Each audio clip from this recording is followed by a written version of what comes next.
Hi friends, welcome back to my channel AJ talks. दोस्तों, आपको पता ही होगा कि मैं काफ़ी दिनों से प्रीपेड टास्क स्कैम के बारे में आपसे बातें कर रहा हूं। उनके जो भी नए नए पैतरे हैं, नए नए ब्रांड्स का वो इस्तेमाल कर रहे हैं लोगों को ठगने का, उसके बारे में मैं जो भी अपडेटेड इन्फॉर्मेशन मिलती है वो मैं आपके सामने लाता हूं, ताकि आप में से कोई भी इसमें विक्टिम ना बन जाए और अपना लाखों रुपए का नुकसान न कर ले। और ये मैं इसलिए कर रहा हूं क्योंकि एक बार अगर आप विक्टिम बन जाते हैं, उसके बाद ये बहुत लंबी कहानी हो जाती है। पहला तो आपका फाइनेंशियल लॉस है, जो कि आपने पैसे वहां पर गंवा दिए हैं। दूसरा, आपका मेंटल स्टेबिलिटी रखना बहुत मुश्किल होता है। कई लोग इस तरह की बातों को लोगों तक शेयर नहीं कर सकते हैं, जिसकी वजह से वो अकेले ही घुटते रहते हैं, यही सोचते रहते हैं कि क्या करूंगा, कैसे करूंगा, बताऊंगा तो क्या होगा, क्या मैं घर वालों को बता भी सकता हूं या नहीं बता सकता हूं। तो एक तरह से ये मेंटल इनस्टेबिलिटी की बात भी होती है। तीसरा जो है वो है आपके सामाजिक प्रतिष्ठा की। अगर किसी को पता चलता है तो सबसे पहले वो आपके ऊपर उंगली उठाता है और आपसे कहता है कि अरे तुम इतने बड़े बेवकूफ हो कि इसमें फंस गए। हालांकि अगर वो भी इस सिचुएशन में होता तो शायद उसके साथ भी यही होने वाला था, लेकिन चूंकि आप सिचुएशन में फंसे हुए हो तो हंसने वाली दुनिया पड़ी हुई है। और चौथा और सबसे इंपॉर्टेंट पॉइंट ये है कि एक तो आप विक्टिम हैं और उसके बाद जब आप किसी भी तरह के न्याय की उम्मीद करते हैं तो आप यहां से वहां भटकते रहते हैं और आपको पता ही नहीं होता है कि करना क्या है। सबसे पहले आपको सजेस्ट किया जाता है, मैं ही सजेस्ट करता हूं कि साइबर क्राइम में जाइए। जब आप साइबर क्राइम में रिपोर्ट करते हैं तो आपसे कहा जाता है कि आप बैंक जाइए। जब आप बैंक जाते हैं तो बैंक बोलते हैं हमें एफआईआर चाहिए। जब हम थाने जाते हैं तो थाने वाले बोलते हैं हम एफआईआर करेंगे नहीं, क्योंकि ये साइबर का केस है। साइबर वाले बताते हैं कि अभी आपकी फाइल आई नहीं है, जब आएगी तब हम आपसे संपर्क करेंगे। मैं नहीं कह रहा हूं कि सबके साथ ऐसा हो रहा है, लेकिन मैक्सिमम के साथ ऐसा हो रहा है कि उन्हें जानकारी ही नहीं है कि आखिर उनके केस का स्टेटस क्या है। वो दर दर भटक रहे हैं। बैंक बात नहीं करना चाहती, बैंक आपको इग्नोर कर रही है। वो ये कह रही है कि आपने जो भी ट्रांजैक्शंस किए हैं वो सारे ऑथराइज्ड ट्रांजैक्शंस हैं, आपने खुद लॉगिन करके ओटीपी दे करके इस तरह का ट्रांजैक्शन किया है, तो हमारी इसमें कोई जवाबदेही नहीं है। इन तमाम संघर्षों के बाद आपको पता चलता है कि किसी ने आपके अगेंस्ट केस कर दिया, यानी कि आप अभी तक विक्टिम थे और थोड़ी देर बाद ही आप स्कैमर हो जाते हैं। काफी जद्दोजहद के बाद जब कोई केस रजिस्टर भी होता है तो पता चलता है कि आपका ही बैंक सीज कर दिया गया है। ज्यादातर केस में चूंकि आपने भी शुरुआत में राशि ली होती है, जिसकी वजह से कोई दूसरा विक्टिम जो कंप्लेंट करता है उसमें आपके बैंक अकाउंट का नंबर होता है और यहीं से आपकी एक नई परेशानी की शुरुआत हो जाती है, जिसमें कि आपका बैंक अकाउंट भी सीज कर दिया जाता है। तो परेशानियां पहले से ही कम नहीं थी और उसके बाद और परेशानियां खड़ी हो गई हैं, क्योंकि ना तो न्याय मिलने की उम्मीद दिख रही है, ना पैसा मिलने की उम्मीद दिख रही है और आप दर दर भटक रहे हैं। अपना जो जॉब है, आपका जो प्रोफेशन है, उससे आप समय निकालते हैं। इस नई प्रक्रिया के बारे में अलग अलग ऑनलाइन प्लेटफॉर्म्स पे जाके सर्च कर रहे हैं, लेकिन आपको क्या मिल रहा है?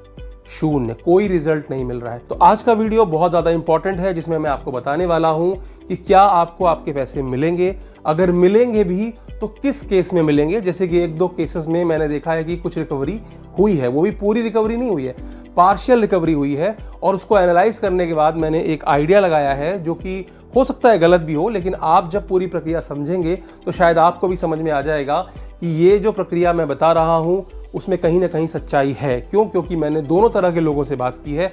मैंने उन विक्टिम से भी बात की है जिनके पैसे गए हैं, और मैंने उनसे भी बात की है जो अपने आप को विक्टिम कह रहे हैं और बता रहे हैं कि हमारे अकाउंट के माध्यम से ही पैसों का सर्कुलेशन हुआ है। जी हाँ, पहले भी मैं एक वीडियो बना चुका हूं जिसमें मैंने आपको बताया था कि किस तरह से ये स्कैमर्स का जो पेमेंट नेटवर्क है वो काम करता है, लेकिन वहां पर एक बात अधूरी रह गई थी। वो ये थी कि अंत में स्कैमर के पास पैसा कैसे पहुंचता है। कई सारे यूजर ने मुझसे सवाल किए थे कि अगर एक विक्टिम दूसरे विक्टिम को पे कर रहा है तो स्कैमर का क्या फायदा है, कि पैसे तो यहीं घूम रहे हैं लेकिन स्कैमर को कैसे मिल रहे हैं। और अगर इंडिया के अंदर पैसा है, अलग अलग लोगों को या किसी शेल कंपनी के नाम से भी या किसी फेक अकाउंट से भी अगर वो पैसे का ट्रांसफर किया जा रहा है, तो उसका मनी ट्रेल क्यों नहीं मिल रहा है? अंत में वो पैसा कहीं ना कहीं से तो निकाला जा रहा होगा। तो उसकी क्या डिटेल्स हैं, वही सब मैं आज आपको बताने वाला हूं। और इसके लिए आपको चलना पड़ेगा, शुरू से शुरू करना पड़ेगा। मैं जानता हूं कि आप ये बिल्कुल नहीं चाहेंगे उस दिन को रिकॉल करना या उस घटना को रिकॉल करना जो आपके साथ हुई थी, जिसकी वजह से आपने अपने लाखों रुपए खोए थे। लेकिन आज के इस वीडियो में ये जानना बहुत जरूरी है। जब तक हम शुरू से नहीं शुरू करेंगे आपको बिल्कुल समझ में नहीं आएगा और आपके कई सारे सवालों के जवाब अधूरे रह जाएंगे। तो चलिए शुरू से शुरू करते हैं। मान लीजिए कि विजय एक विक्टिम है और विजय को व्हाट्सएप पर एक मैसेज आता है किसी महिला के द्वारा, किसी इंटरनेशनल या नेशनल नंबर से, और उस व्हाट्सएप में उसे बताया जाता है कि वो महिला किसी पर्टिकुलर मार्केटिंग ग्रुप से बात कर रही है और आपको एक ऑनलाइन जॉब की, वर्क फ्रॉम होम जॉब की या फिर पार्ट टाइम जॉब की अपॉर्चुनिटी पेश कर रही है, जिसमें कि आपको सिर्फ यूट्यूब के 2-3 वीडियोस को लाइक करना है या फिर किसी होटल को रेटिंग देनी है या कोई मूवी को रेटिंग देनी है। इस तरह के जो छोटे छोटे टास्क हैं ये आपको आसानी से घर बैठे करने हैं और इसके एवज में आपको 50 रुपए पर लाइक के या 50 रुपए पर फॉलो के दिए जाने वाले हैं। अब आपको बताती है कि 3 टास्क करने के बाद आपको 150 रुपए दिए जाएंगे। तो यहां पर लगाते हैं फुल स्टॉप और सोचते हैं कि ये 150 रुपए आपको कौन देने वाला है, यानी कि विजय को ये 150 रुपए कौन देने वाला है। तो वहां पर एक पिक्चर प्रकट होती है संजय की। संजय कौन है? संजय को इस स्कैमर ने अलग ग्रुप से या अलग तरीके से किसी भी सोशल मीडिया प्रोफाइल के तौर पर एक जॉब ऑफर की और कहा कि आपको हमारे बताए हुए अकाउंट्स में कुछ पैसे डालने हैं और वो पैसे जब आप डालेंगे तो आपको एक उचित कमीशन दिया जाएगा। क्या आप इस कार्य के लिए राजी हैं? अब उसको ये नहीं पता कि मैं पैसे क्यों सर्कुलेट कर रहा हूं। अब मेरी बात की ऑथेंटिसिटी को बताने के लिए मैं आपको कुछ कमेंट्स दिखा देना चाहता हूं। एक कमेंट आया है, उसमें भाई ने लिखा है कि सर मुझे भी एक बंदे का मैसेज आया था, ही वॉज सेइंग कि you are hired as financial manager in our company. फिर उसने मुझे कहा कि हम आपको पैसे देंगे, आपको वो पेमेंट कहीं और करना है। मैंने वैसा ही किया। फिर मैंने आपका वीडियो देखा कि ये पैसा स्कैम का है, तो मैंने उसको ब्लॉक कर दिया और मेरे पास उसके 5000 रुपए पड़े हैं। इसके बाद एक और कमेंट पढ़ा देता हूं। I joined the Telegram group 1 week ago. तो मतलब ये जो भाई साहब हैं इनको भी अप्रोच किया था वो टास्क करने के लिए।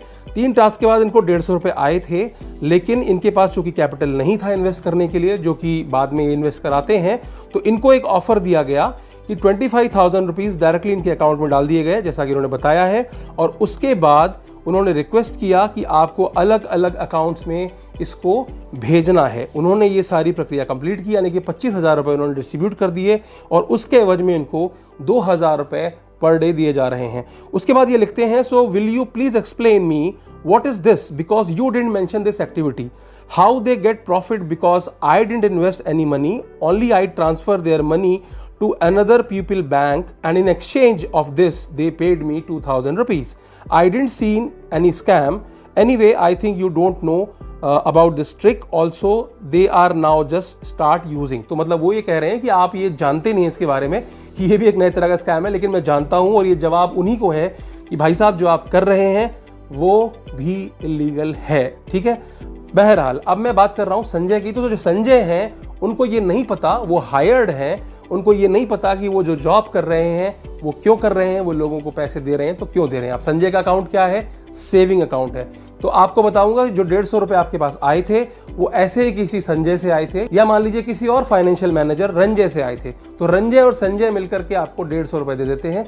उसके बाद आपको ले जाया जाता है टेलीग्राम ग्रुप में। टेलीग्राम ग्रुप में जाने के बाद आपको फिर से 3 टास्क खेलने हैं, या तो रिव्यू करना है, या तो फॉलो करना है, या फिर मूवी को रेट करना है तय समय अनुसार। और तकरीबन 2 से 3 टास्क के बाद आपको फिर से 150 रुपए ऑफर किए जाते हैं और वो 150 रुपए भी कोई संजय या कोई रंजय आपको ट्रांसफर करता है। तो यहां तक अभी जो पैसे ट्रांसफर हुए हैं आपको वो सेविंग से ट्रांसफर हो रहे हैं। उसके बाद आपके सामने एक ऑफर फेंका जाता है। उस ऑफर में आपको बताया जाता है कि अगर आप 1,000 रुपए ट्रांसफर करेंगे तो आपको 1,300 रुपए मिलेंगे, या 2,000 रुपए ट्रांसफर करेंगे तो आपको 2,600 मिलेंगे या 2,800 मिलेंगे, जो भी 30-40% की डील है। फिर जैसे ही आप किसी छोटे अमाउंट के लिए राजी होते हैं, मान लीजिए 1,000 या 2,000 के लिए राजी होते हैं, तो आपको एक कोई सेविंग बैंक अकाउंट दिया जाता है। गौर कीजिएगा, शुरू में जो आपको अकाउंट दिए जाते हैं वो सेविंग बैंक अकाउंट दिए जाते हैं और आपसे कहा जाता है कि इसमें आप 1,000 रुपए डाल दीजिए, या अगर आपने 2,000 के लिए एग्री किया है तो 2,000 रुपए डाल दीजिए। अब वो सेविंग बैंक अकाउंट किसका होता है? वो होता है संजय का या रंजय का। क्यों? क्योंकि ये जो पैसे आगे दे रहे हैं इनको रिफिल कराया जाता है इन छोटे छोटे अमाउंट से विक्टिम के द्वारा। तो ये विक्टिम ने पे किया किसको? संजय और रंजय को। मान लीजिए 2,000 पे कर दिए। अब रंजय के पास या तो वो कमीशन के तौर पे 2,000 आए हैं, या फिर हो सकता है कि वो उसी में से पैसा आगे देता रहेगा उनके बताए हुए नंबर पे 150-150 करके या 200-200 करके, जिस तरह की भी डील उन्होंने विक्टिम से की होती है।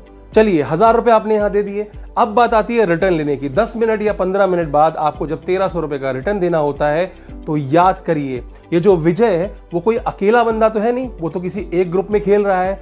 अब दूसरा कोई ग्रुप है, वहां पर कोई राजेश खेल रहा है, और वो जो राजेश है वो भी इनका इसी तरह से पैटर्न फॉलो हो रहा है। वहां पर ऐसे ही उसको 150-150 रुपए किसी रंजय संजय से मिल रहे हैं, और जब वो अपना पहला इन्वेस्टमेंट करता है तो उसको वो इन्वेस्टमेंट करने के लिए विजय का अकाउंट दे दिया जाता है। विजय का अकाउंट दे करके वो कहते हैं कि आप इसमें इतने पैसे डाल दीजिए। मान लीजिए 1500 रुपए उन्होंने विजय के अकाउंट में डाल दिए। विजय ये सोच रहे हैं कि अरे ये तो मुझे रिटर्न मिला है जो मैंने 1000 रुपए दिए थे, लेकिन जो ये 1000 रुपए दिए थे या 1500 रुपए जो उनको मिले हैं वो कोई रिटर्न नहीं है, वो इन्वेस्टमेंट है किसका?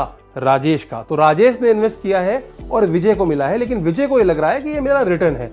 अब संजय, रंजय, राजेश और विजय ये चारों लोग सिस्टम में मौजूद हैं और अभी तक सेविंग्स बैंक का ही इस्तेमाल किया जा रहा है। इसके बाद आप आगे बढ़ते हैं, आप 5000 का खेल खेलते हैं, आप 10,000 का खेल खेलते हैं, आप 20,000 का खेल खेलते हैं और आप 40,000 तक का खेल खेल जाते हैं और वहां तक आपको कई बार रिटर्न मिले हैं।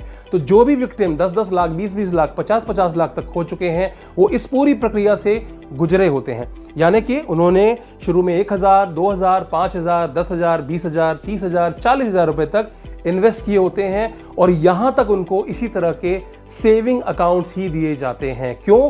क्योंकि वो या तो किसी फाइनेंशियल मैनेजर जो फाइनेंशियल एजेंट है उसके होते हैं, या फिर कोई भी जो दूसरा विक्टिम खेल रहा है, राजेश खेल रहे हैं या सुरेश खेल रहे हैं, अलग अलग ग्रुप्स में उनको जो रिटर्न के तौर पे दिया जाना है वो विजय से लेकर दिया जा रहा है और विजय को जब वो वापस मिलना है तो वो राजेश से लेके दिया जा रहा है। अब जब तक ये सेविंग्स बैंक का इस्तेमाल किया जा रहा था तब तक विजय के 1-1.5 लाख रुपए लग चुके थे और वहां पर स्टार्टिंग में उनको 20-30 हजार रुपए का रिटर्न आ भी चुका था। अब जब 1-1.5 लाख रुपए लग चुके हैं और विजय को ये लग रहा है कि ग्रुप में वो और इन्वेस्टमेंट्स मांगे जा रहे हैं और पैसा मुझे मिल नहीं रहा, तब वो थोड़ा सा शक करने लग जाते हैं और यूट्यूब पर आकर ढूंढते हैं तो उन्हें मेरा वीडियो मिल जाता है एजे टॉक्स पर। उसके बाद वो मुझसे सवाल पूछते हैं, मुझसे कहते हैं यार मैं तो ठग गया हूं, मैं क्या करूं इसके लिए।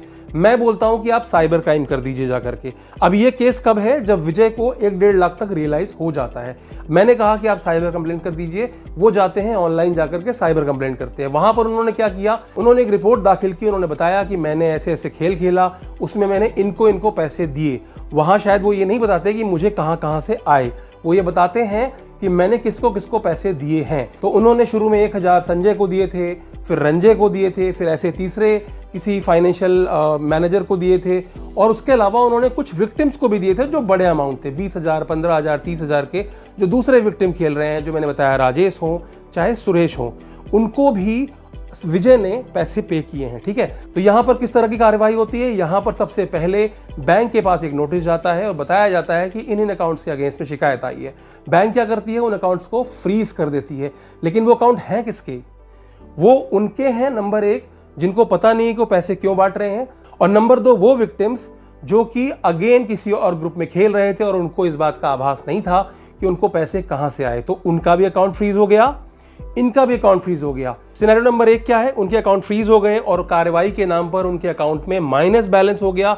जितने का भी बैलेंस विजय ने वहां पर किया था वो माइनस में हो गया और शायद थोड़े दिन बाद की इन्वेस्टिगेशन के बाद में वो पैसा उनके अकाउंट से निकाल करके विजय को मिल भी जाए। तो इस सिनेरियो में जहां पर पैसा अभी विक्टिम्स के बीच में घूम रहा है, उस केस में पैसे आने की संभावनाएं विजय के पास में है। लेकिन यह भी प्रक्रिया छोटी नहीं है, इसमें भी इन्वेस्टिगेशंस में काफी दिन लगते हैं।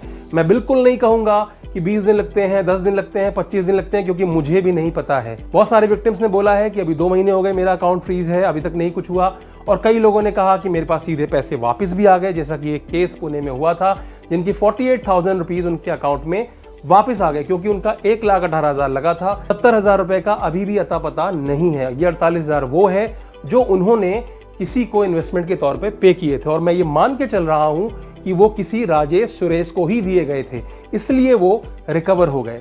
सिनेरियो नंबर 1 खत्म होता है। अब सिनेरियो नंबर 2 की बात कर लेते हैं। सिनेरियो नंबर 2 ये है कि विजय को ये पता ही नहीं है कि ये स्कैम है, उसने कहीं सर्च नहीं किया, वो मेरे वीडियो तक नहीं पहुंचा और उसने कोई साइबर कंप्लेंट नहीं की है। इस केस में क्या हुआ, किसी के भी अकाउंट सीज नहीं हुए हैं, लेकिन वो गिड़गिड़ा रहा है स्कैमर से और कह रहा है कि प्लीज मैं और पैसे नहीं लगा सकता, जो पैसे मैंने लगाए हैं और जो प्लेटफॉर्म में दिख रहे हैं प्लीज मुझे वो दे दीजिए।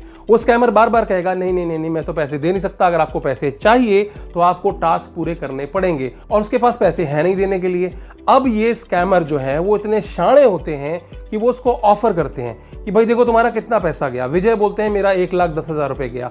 तो वो ये कहते हैं कि अगर आप चाहो तो हमारे पास आपके लिए एक जॉब है, क्या जॉब है? वो जॉब ये है कि हम आपको कुछ पैसे आपके अकाउंट में डालेंगे और आपको क्या करना है? डिस्ट्रीब्यूट करना है हमारे बताए हुए अलग अलग अकाउंट्स में। अभी तक विजय को ये सब सच लग रहा है, विजय को लग ही नहीं रहा कि उसके साथ कोई स्कैम हुआ है। विजय को सिर्फ यही रिग्रेट है कि काश मेरे पास और पैसे होते तो मैं इनके नियम कायदों से चल करके इतना पैसा कमा लेता। तो अब जो विजय थे वो कहाँ शामिल हो गए? वो संजय और रंजय की ग्रुप में शामिल हो गए हैं, वो भी एक मनी म्यूल बन गए हैं। उनके अकाउंट में 10,000 रुपए ट्रांसफर किए जाते हैं और कहा जाता है कि पूरे दिन में ये आपको अलग अलग अकाउंट्स में ट्रांसफर करना है और उसके एवज में दिन खत्म होने पर आपको 2,000 रुपए दे दिए जाएंगे। तो अब जो उनका 1,10,000 रुपए था उसमें से उनको कुछ रिटर्न्स पहले मिल चुका था। अब मान लीजिए 50-60 हज़ार रुपए उनका बचा हुआ है, तो उनको बताया जाता है कि अगर आप पूरे महीने हमारे लिए काम करें तो हम आपको 2,000 रुपए प्रतिदिन देते रहेंगे और आप इसके एवज में पैसे ट्रांसफर करते रहना। अब विजय के अकाउंट में भी जो पैसे आएंगे वो ऐसा नहीं कि स्कैमर देने वाला है, मैंने आपको बताया वो किसी और विक्टिम, अभी वो राजेश सुरेश थे, अब किसी और को ऐड कर लो, विनोद को ऐड कर लो। तो विनोद जो है वो विजय के अकाउंट में अगले दिन पैसे भेज देते हैं, वो एज ए इन्वेस्टमेंट भेजते हैं। लेकिन विजय का काम क्या है? किसी और को जो 150 रुपए देने हैं वहां पर पे करना है, कि यानी कि वो भी इस लीग में शामिल हो जाते हैं, संजय की लीग में शामिल हो जाते हैं। अभी तक पैसा स्कैमर के पास नहीं पहुंचा है, अब हम आगे बढ़ते हैं। तो अब हम चलते हैं तीसरे सिनेरियो की तरफ, यानी कि विजय जो है उनको अपना जो पहला और दूसरा सिनेरियो था वो हुआ ही नहीं उनके साथ। ना तो उन्होंने कहीं रिपोर्ट किया और ना ही उनके पास पैसों की कमी है, अभी वो और खेलने वाले हैं। तो स्कैमर ने उनको बताया कि भैया एक ग्रुप टास्क है, आपने इतने लगा दिए हैं, 1 लाख समथिंग लग चुके हैं, अब अगला टास्क है कि आपको इतने पैसे लगाने हैं। फिर उनसे कहा जाता है कि अब भैया ऐसा है कि आपने कुछ गलत बाय कर लिया है, तो अब आपको यहाँ पर रिपेयर टास्क खेलना है, आपको 1 लाख रुपए और लगाने हैं। फिर उनको बताया जाएगा कि टैक्स पे करना है 30%, तो टोटल अमाउंट जो आपको दिख रहा है विद प्रॉफिट उसका 30% आपको लगाना है, तो उसके एवज में आपको पैसे देने हैं। फिर बाद में payment handling charge, payment security charge या अलग अलग तरह के चार्जेस जो हैं वो विजय से स्कैमर मांगता रहता है अलग अलग स्टेज में। अब विजय के पास पैसे थे नहीं, लेकिन शुरू में उसने अपने दोस्त से उधार लिए, उसके बाद उसने अपने रिश्तेदारों से उधार लिए, उसके बाद उसने बैंक लोन लिया, उसके बाद उसने गोल्ड लोन लिया। किसी भी तरीके से उसने वो पैसे अरेंज किए और स्कैमर को पे कर दिए। अब यहाँ पर जो पेमेंट की प्रक्रिया है उसके बारे में समझना बहुत जरूरी है, क्योंकि यहीं से शुरू होता है कि स्कैमर के पास पैसा कैसे पहुंच रहा है। अब जैसा कि मैंने बहुत सारे विक्टिम से ऑलरेडी बात कर रखी है और सभी ने मुझे बैंक अकाउंट नंबर भी शेयर किए हैं।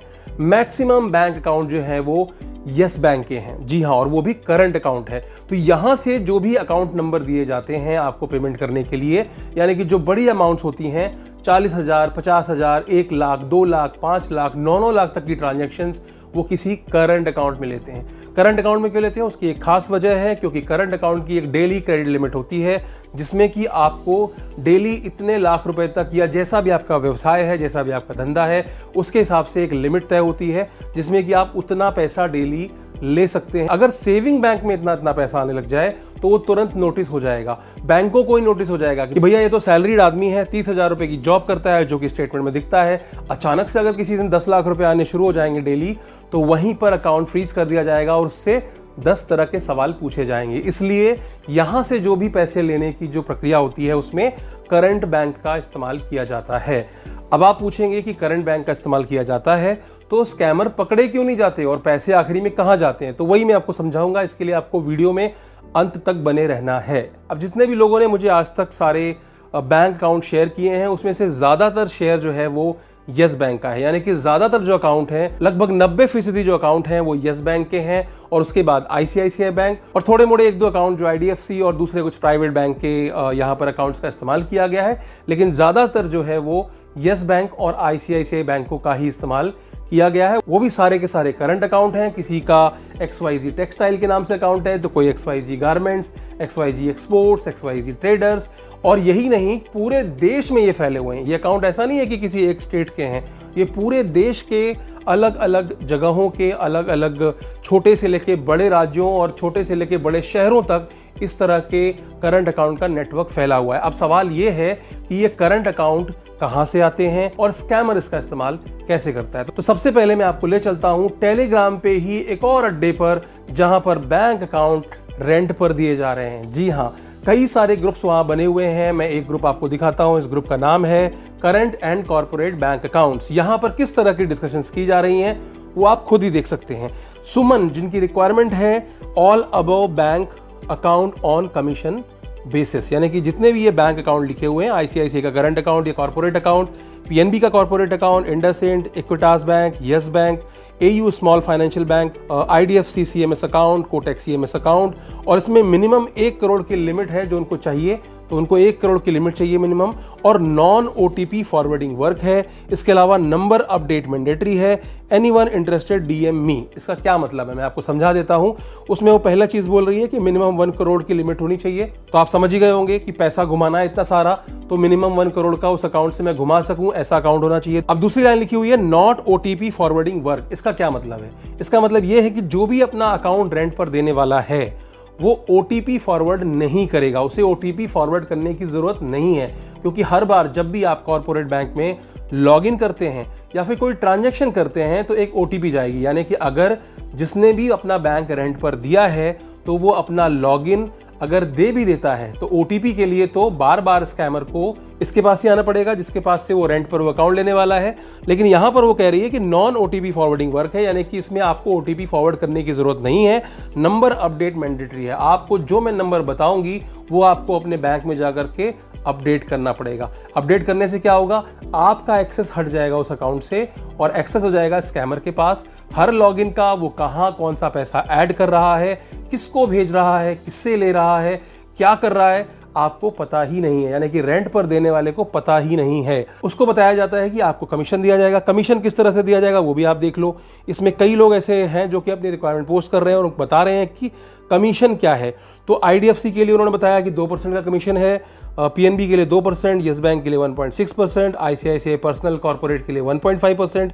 ऐसे ही अलग अलग बैंकों का उन्होंने अलग अलग कमीशन यहाँ दिखाया हुआ है कि इतना कमीशन वो आपको देंगे अगर आप अपना बैंक अकाउंट रेंट पर दे देते हैं तो। अब यहाँ ऐसा कुछ नहीं लिखा कि ये अकाउंट क्यों मांगे जा रहे हैं, जस्ट ये एक ऐसा ही टेलीग्राम ग्रुप है और यहाँ पर लोग आपस में एक दूसरे को रिक्वायरमेंट पोस्ट कर रहे हैं। इसमें वो लोग भी होंगे जो अपना बैंक अकाउंट रेंट पर देते होंगे और वो लोग भी होंगे जिनको बैंक अकाउंट रेंट पर चाहिए। अब सवाल ये है कि जो ये रेंट पर अकाउंट दे रहा है वो कौन है? दरअसल वो भी दलाल हैं। वो क्या करते हैं, वो बहुत सारी शेल कंपनी बनाते हैं और उसके लिए वो छोटे छोटे ऐसे विक्टिम्स को पकड़ते हैं, जैसे कि कोई विकलांग व्यक्ति हो, कोई अनपढ़ व्यक्ति हो, कोई किसान हो, किसी को पैसे की जरूरत हो, तो उसको 10-20 हज़ार रुपए देकर उसके डॉक्यूमेंट्स ले लेते हैं। फिर उसके असली डॉक्यूमेंट्स के आधार पर एक कंपनी बनाई जाती है। उसके लिए वो किसी भी शहर में एक रेंट पर एक जगह लेते हैं उसी के नाम पर जिसके नाम पर वो कंपनी रजिस्टर की गई है। उसके बाद बैंक में एक अकाउंट के लिए अप्लाई किया जाता है। बैंक जब वहां विजिट करती है तो उस कंपनी को दिखाया जाता है कि ये कंपनी यहाँ पर है।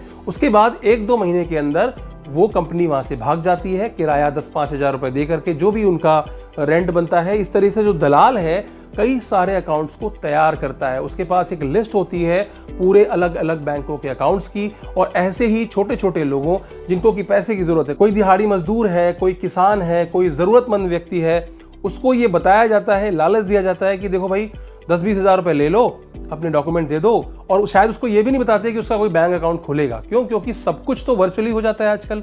आप बैंक अकाउंट के लिए भी ऑनलाइन अप्लाई कर देते हैं। जब विजिट होगी तो आपके पास ऑलरेडी प्रेमाइसेस है जहां का आपने रेंट एग्रीमेंट बनवा लिया, और रेंट एग्रीमेंट बनवाना कोई आजकल बड़ी बात नहीं है, ये आप सब जानते हैं।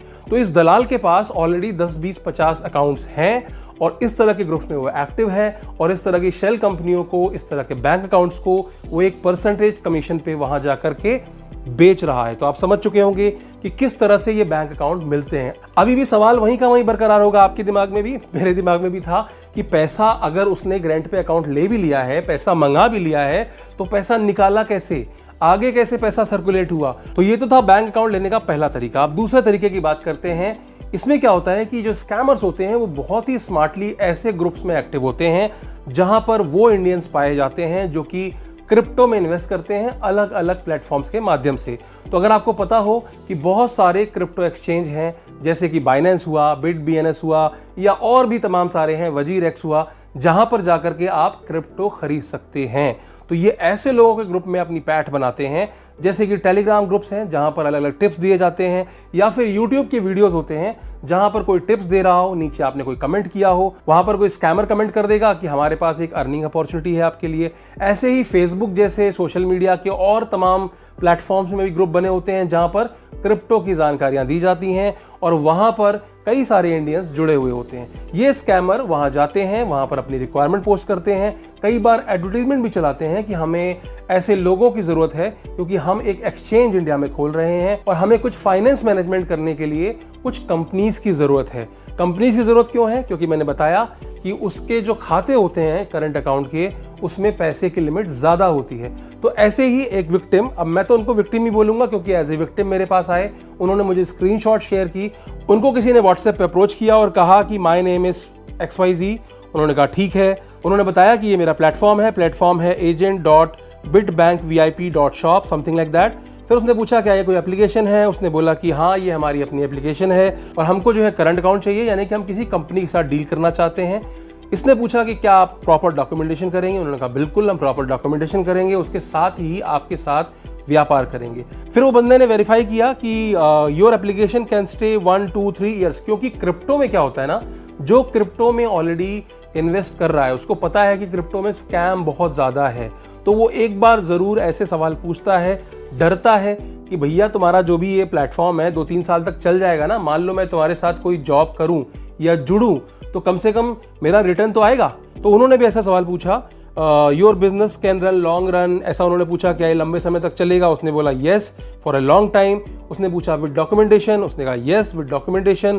फिर उसने बताया कि आपका बहुत कॉस्टली है, शायद कुछ कमीशन की बात हुई थी, उसमें उन्होंने कुछ कमीशन तय किया था कि अगर आप हमारे लिए काम करते हैं तो हम आपको कुछ कमीशन देने वाले हैं। अब काम क्या है, ये काम जब आप समझ जाएंगे तब आपको पता चल जाएगा कि वो जो पैसा, बड़ा बड़ा अमाउंट विजय से लिया गया था, 2 लाख, 5 लाख, 6 लाख, वो कहाँ गया और उसके बाद कहाँ से कहाँ राउट हुआ और उसकी ट्रेसिंग क्यों पॉसिबल नहीं है। और अभी तक जितने भी विक्टिम्स हैं जिनसे मैं बात करता हूँ, उनके किसी के भी पैसे क्यों नहीं निकल पा रहे हैं, इसका जवाब है इसके आगे। अब ये जो बंदा है जिसने मुझे अप्रोच किया था, जिसने मुझे बताया कि ऐसे ऐसे किसी एक्सचेंज के लिए मेरे से बात हुई थी और उन्होंने मेरा अकाउंट नंबर लिया और मुझे बोला है कि आप सिर्फ OTP देते रहिएगा, हमारे जो क्लाइंट्स हैं इंडिया से वो क्रिप्टो में इन्वेस्ट करना चाहते हैं, बट चूंकि वो डॉलर्स कन्वर्जन इन सब में नहीं पड़ना चाहते, तो इसलिए वो INR टू INR ट्रांसफर करेंगे, यानी कि वो अपने अकाउंट से आपके अकाउंट में ट्रांसफर करने वाले हैं। उसके बाद हम इसको एक वॉलेट के थ्रू इन्वेस्ट करेंगे क्रिप्टो में और उसके बाद जो रिटर्न आएगा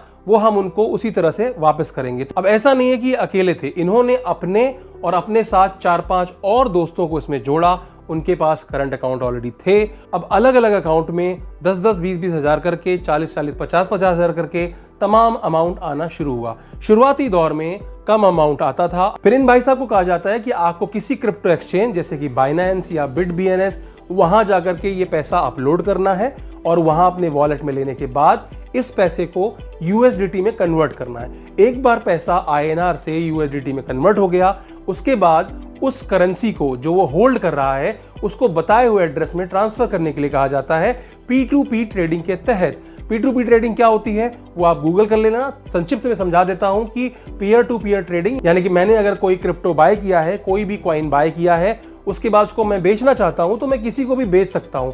जिसको मैं बेच रहा हूं वो एक पीयर है, वो मेरे जैसा ही कोई व्यक्ति है जो कि उसको खरीद रहा है। यहां पर क्या होता है, सीधी खरीद फरोख्त भी होती है, यानी कि मैंने एक बार USDT बाय कर लिया, अब मैं अपना एड्रेस आपको देता हूं और आप अपने वॉलेट में उसको परचेज दिखा देते हैं कि आपने मुझसे परचेज कर लिया, यानी कि जो पैसे मैं होल्ड कर रहा था तो पहले मैंने INR से USDT में कन्वर्ट किया और USDT से मैंने उस एड्रेस पे जाके ट्रांसफर कर दिया P2P ट्रेडिंग के तहत, जो कि बाहर का बंदा है। बाहर का बंदा मतलब जो कि सिंगापुर में बैठा है, चाइना में बैठा है, दुबई में बैठा है, US में बैठा है। तो पैसे कहाँ चले गए? पैसे जो विजय ने पे किए थे 1 लाख रुपए, वो आए इन भाई साहब के अकाउंट में, और इन भाई साहब के अकाउंट में ही नहीं आए थे क्योंकि विजय ने सिर्फ 1 या 2 अकाउंट में पैसे पे नहीं किए थे, विजय ने कई सारे अकाउंट में पैसे दिए थे। जो भी उसके मान लीजिए 20 लाख रुपए गए तो वो 20 लाख रुपए 20-25 ट्रांजेक्शन से गए थे। तो हो सकता है कि पहली ट्रांजेक्शन कराई गई हो उस अकाउंट में जो रेंटेड थी, वहां से छोटे छोटे अमाउंट्स इनके अकाउंट में डाले गए। फिर इन्हें कहा गया कि इसको आप क्रिप्टो में परचेस कर लीजिए, उसके बाद P2P ट्रेडिंग के तहत आगे भेज दीजिए और आपको आपका कमीशन मिल जाएगा। इसकी गवाही के लिए आप एक और कमेंट देख लीजिए, उस कमेंट में क्या बोलते हैं भाई साहब, कोई फायदा नहीं, साइबर कंप्लेंट सर्विस से भी स्कैमर्स फ्रॉड मनी P2P से बाइनेंस पर परचेस करते हैं और हमारा पैसा किसी थर्ड पर्सन के अकाउंट में होल्ड हो जाता है, सब कुछ वेस्ट है। इसका मतलब यह है कि जो पैसा शुरुआती दौर में घूम रहा था वो हमारा आपस में घूम रहा था, लेकिन जब विजय ने बड़े अमाउंट देने शुरू किए और खासकर तब जब ये करंट अकाउंट इन्वॉल्व हुए, तो यहां पर क्या हुआ, पैसा मनी लॉन्ड्रिंग के तहत बाहर जाना शुरू हो गया और जो पैसा बाहर चला गया उसकी रिकवरी संभव नहीं है। और यही कारण है कि तमाम सारे केसेस में अभी तक कोई भी सफलता नहीं मिली है। जो भी लोगों को मैसेजेस आ रहे हैं कि इतना पैसा होल्ड हो गया है, इतना पैसा होल्ड हो गया, आप गौर कीजिएगा, ये दो ही केस हो सकते हैं। पहला, या तो विक्टिम टू विक्टिम वाला जो केस मैंने बताया, दूसरा जो भी ये अकाउंट्स रेंटेड थे वो सही समय पर उन पे फ्रीज लगा दिया गया। तो इसलिए कंप्लेन करना बहुत जरूरी है। इसका आप बिल्कुल ये अर्थ मत लगाइएगा कि अरे मेरा पैसा तो बाहर ही चला गया, मैं क्यों कंप्लेन करूं। कंप्लेन इसलिए करो क्योंकि वो जो अकाउंट रेंट पर लिया है वो कब फ्रीज होगा उसको नहीं पता। समझ रहे हो आप बात। और जब फ्रीज होता है ना तो डेबिट फ्रीज होता है, यानी कि पैसा आगे फॉरवर्ड करना फ्रीज होता है, इनकमिंग फ्रीज नहीं होती है। ऐसा एक विक्टिम के साथ हुआ है। उसको जो है स्कैमर ने अकाउंट दिया और बोला 5 लाख रुपए डालिए। 5 लाख रुपए इन्होंने डाल दिए। अब पेमेंट चली तो गई लेकिन वो पैसे आगे निकल नहीं सकते थे। जैसे ही स्कैमर को ये बात पता चला, स्कैमर ने कॉल किया, इन्होंने उठाया नहीं था। बाद में उसने बोला अरे पैसे डाल तो नहीं दिए, I want to change the account. लेकिन तब तक पैसे जा चुके थे और अब उनके जो 5 लाख रुपए हैं वो उस अकाउंट में हैं और वो अकाउंट होल्ड है और यहां पर पूरी उम्मीद है कि इनको वो 5 लाख रुपए मिल जाएंगे। तो ऐसा बिल्कुल नहीं है कि सारा पैसा चला गया और रिकवर नहीं होगा, लेकिन ये जरूर है कि ये जो पूरा मॉडस ऑपरेंडी है वो बनाया ही इसलिए गया है, वो डिजाइन ही इस तरीके से किया गया है कि जो पैसा है वो सारा का सारा क्रिप्टो के थ्रू बाहर चला गया। और मान लीजिए 2-4 अकाउंट होल्ड हो भी गए, जो रेंटेड अकाउंट थे वो किसके थे, वो बेचारे किसी एक गरीब आदमी के थे। जब फंसेगा तो कौन फंसेगा, वो गरीब आदमी फंसेगा। पुलिस तो एज ए सस्पेक्ट उसको गिरफ्तार कर लेगी, ठीक है, क्योंकि उसकी फोटो लगी है, उसका आधार कार्ड यूज हुआ है, लेकिन क्या उससे पैसा रिकवर कर सकती है, बिल्कुल नहीं कर सकती। तो इसमें क्या होता है कि आपको कंप्लेंट जो आप कर रहे हैं वो बहुत इंपॉर्टेंट है, क्योंकि आप जब कंप्लेंट करते हैं इमीडिएटली सबसे पहला काम ये होता है कि बैंक का अकाउंट फ्रीज किया जाता है। अगर बैंक अकाउंट फ्रीज है और उसके बाद भी पैसे आते जा रहे हैं, क्योंकि पैसे आ सकते हैं, इनकमिंग इज अलाउड, लेकिन डेबिट नहीं होता, कटता नहीं है, आगे फॉरवर्ड नहीं होता है। और कई बार ऐसा होता है कि स्कैमर को पता ही नहीं चलता कि वो बैंक अकाउंट होल्ड हो चुका है और वो पैसे मंगाता रहता है। इस केस में क्या होगा, इस केस में रिकवरी पॉसिबल है, लेकिन वो भी इतनी आसान इसलिए नहीं है क्योंकि उस अकाउंट में कई सारे लोगों का पैसा आया हुआ होता है। मान लीजिए उस अकाउंट में 10 लाख रुपए आए थे और अभी उस अकाउंट में सिर्फ 5 लाख रुपए हैं और क्लेम करने वाले तमाम सारे लोग हैं। कई लोगों ने कहा कि मेरे अकाउंट से इस अकाउंट में पैसे गए, मेरे अकाउंट से इस अकाउंट में पैसे गए। तो अब यहां पर कोर्ट तय करती है कि किसको कितनी हिस्सेदारी मिलेगी, यानी कि जो 10 लाख रुपए उस अकाउंट में गए थे और जो अब 5 लाख हैं, क्योंकि वो 5 लाख रुपए निकाल चुका है, लेकिन होल्ड होने के टाइम पर वहां 5 लाख रुपए थे और 10 लोगों ने ऐसी कंप्लेंट की है, साइबर कंप्लेंट की है कि मैंने इस अकाउंट में इतने इतने पैसे किए थे। अब वो तो सम बड़ा है, 10 लाख रुपए का है, लेकिन रिकवरी 5 लाख की हुई है। तो वहां पर कोर्ट ये निर्धारित करती है कि कितना परसेंट किसको मिलने वाला है। तो ये एक बिल्कुल जटिल प्रक्रिया है, मानता हूं, टाइम टेकिंग प्रक्रिया है, मानता हूं। अब इस वीडियो को बिल्कुल भी आप इस तरह से मत लीजिएगा कि भैया आप तो क्या है, पैसे तो बाहर चले जाते हैं तो हम इसमें क्यों इन्वॉल्व हों, हम क्यों ये सब करें, साइबर कंप्लेंट, बैंक जाना, यहां जाना, वहां जाना। बिल्कुल भी मैं इसलिए वीडियो नहीं बना रहा हूं, मैं सिर्फ जानकारी के लिए वीडियो बना रहा हूं कि दरअसल ये सब सर्कुलेशन कैसे हो रहा है। अभी एक जनवरी में भी न्यूज आई थी जहां पर 3 लोगों को पकड़ा गया था। अब ये 3 लोग कौन से थे, ये वो 3 इंडियंस थे जो कि सपोर्ट कर रहे थे इस पूरे स्कैम को, जिसमें कि 200 करोड़ रुपए का स्कैम हुआ था। ई कॉमर्स के नाम पर लोगों से क्रिप्टो में इन्वेस्ट कराया जाता था, सारा पैसा चाइना और दुबई जा रहा था और जो इनको सपोर्ट कर रहे थे वो 3 इंडियंस थे। उनमें से एक इंडियन जो है वो पेटीएम का एक्स एम्प्लॉय भी था। तो पकड़े तो ये गए हैं, ठीक है। 30,000 लोगों से वर्क फ्रॉम होम के नाम पर ठगी भी की गई है, ये भी कुछ कंफर्म हुआ, लेकिन क्या पैसा रिकवर होगा? इन 3 लोगों को जिनको आपने गिरफ्तार कर लिया है, या मान लीजिए कि उस बैंक अकाउंट ओनर को आप गिरफ्तार कर लो जिसके नाम पर वो शेल कंपनी है, तो क्या रिकवरी पॉसिबल है? जिस विजय के 20 लाख रुपए चले गए उसको पैसे कौन देगा, कहां से आएंगे, बैंक पैसे कैसे रिकवर करेगा? क्योंकि क्रिप्टो क्या है ना, एक अंधी गली है। ब्लॉकचेन में एक बार पैसा अगर इंटर कर जाता है तो उसकी रिकवरी भैया इम्पॉसिबल है। ये आप मान के चलिए, थोड़ा सा गूगल करेंगे तो आपको अंदाजा भी लग जाएगा कि ये स्कैम कितना बड़ा है। अब इस पूरे कॉन्सेप्ट में एक चीज को आप बहुत गौर से समझना कि जो विजय थे वो क्यों फंसे, लालच में फंसे। उनको लगा कि यार 30-40% का रिटर्न आएगा, इससे अच्छा कुछ नहीं हो सकता। उन्होंने कुछ नहीं सोचा कि ये कंपनी के बारे में पता कर लूँ, मैं उस बंदे के बारे में पता कर लूँ, मैं अकाउंट में पैसे क्यों भेज रहा हूँ उसके बारे में पता कर लूँ, क्या ऐसी कोई कंपनी एग्जिस्ट करती है इसके बारे में पता कर लूँ, क्या ट्रिप एडवाइजर और एरोज नाउ जैसी बड़ी कंपनियां इस तरह के कोई इन्वेस्टमेंट प्लान बेचती हैं मार्केट में। अगर बेचती होती तो टीवी में ऐड आता, हम सोचते ही नहीं है। तो वो भी गलत है, विजय भी गलत है। संजय क्यों गलत है? संजय को भी इस बात का आइडिया क्यों नहीं है कि उसको पैसे क्यों दिए जा रहे हैं और वो आगे पैसे किसी को क्यों दे रहा है? वो सवाल क्यों नहीं करता? वो इसलिए नहीं करता क्योंकि उसको 1% कमीशन मिल रहा है। जैसे विजय ने 20-30% के लालच में काम किया और पैसे गवाए, वैसे ही संजय के साथ हुआ। संजय ने भी 2-5% के चक्कर में परेशानी मोल ली। तो अब तक आप समझ चुके होंगे कि ये जो ताना बाना बुना गया है वो कितना स्मार्ट गेम है। हमें ही विक्टिम बनाया जा रहा है, हमें ही स्कैमर बनाया जा रहा है, यानी कि हमारा पैसा हमसे लेकर के ही हमें लूटा भी जा रहा है और हमारे द्वारा ही पैसों का सर्कुलेशन भी किया जा रहा है। ये भी बिल्कुल सही बात है कि ऐसा नहीं है कि सिर्फ विक्टिम से सब कुछ हो रहा है, बहुत सारे इंडियन भी इसमें सपोर्ट कर रहे होंगे, चाहे वो टेक्निकल सपोर्ट हो, चाहे वो चैटिंग के द्वारा जो भी इनिशियल जो चैट की जाती है, जो नंबर दिए जाते हैं, जो नंबर हायर किए जाते हैं, उसमें भी इंडियंस का हाथ है। और साथ में जो मैंने आपको बताया कि जो बैंक अकाउंट अरेंज किए जाते हैं, वहाँ बैठे बैठे तो कोई अरेंज नहीं कर सकता ना, वो भी यहाँ पर जो सेल कंपनियां हैं जो ऑलरेडी फ्रॉड होते आ रहे हैं, जो इतने करोड़ों करोड़ों का जो फ्रॉड चल रहा है ऑलरेडी मार्केट में, वो इन्हीं कंपनीज के माध्यम से होता है। भले ही उनको ये ना पता हो कि ये किस तरह के स्कैम में यूज होने वाले हैं, लेकिन इनको ये तो पता है ना कि ये अगर रेंट पे लिए जा रहे हैं तो इनका कुछ गलत इस्तेमाल ही होने वाला है। इस वीडियो को बनाने का ये मकसद बिल्कुल नहीं है कि आप अपनी जो भी कोशिशें थी मनी रिकवरी की वो आप रोकें, ऐसा बिल्कुल नहीं है। जैसा कि मैंने आपको बताया कि अगर पैसा उस अकाउंट में है तो ज़रूर मिलेगा, लेकिन अगर पैसा बाहर निकल गया है तो सच्चाई ये भी है कि आपको पैसा नहीं मिलने वाला है। अब एक डिबेट ये भी चल रही है कि ये जो भी स्कैमर्स जो टेलीग्राम में आपसे बात करते हैं वो कौन है, कहाँ से सब ऑपरेट कर रहे हैं। तो इसमें से ज़्यादातर जो निकल करके आया, जो एथिकल हैकर्स के द्वारा इसमें जो रियल टाइम में अपडेट लिया गया उसके हिसाब से ये सब बाहर के लोग हैं। हो सकता है कि शुरुआत में जो आपको व्हाट्सएप पे अप्रोच करता हो वो कोई इंडियन हो, इसमें मैं मना नहीं कर रहा हूँ। हो सकता है कुछ इंडियंस जो वहाँ बैठे हों वो मदद कर रहे हों, हो सकता है कि सच में कुछ इंडियंस भी मदद कर रहे हों। इसका कोई फिक्स पैटर्न तो नहीं हो सकता ना यार, ये स्कैमर हैं। ऐसा नहीं है कि जो मैंने आपको पैटर्न बताया कि यहाँ पर वो करंट बैंक अकाउंट यूज़ करेंगे, यहाँ पर वो सेविंग बैंक अकाउंट यूज़ करेंगे। अब वो कोई बैंक तो है नहीं कि कोई प्रोसेस से चल रहे हैं, वो तो स्कैमर है। जिसको जहाँ फिट करना होगा वहाँ फिट करेंगे।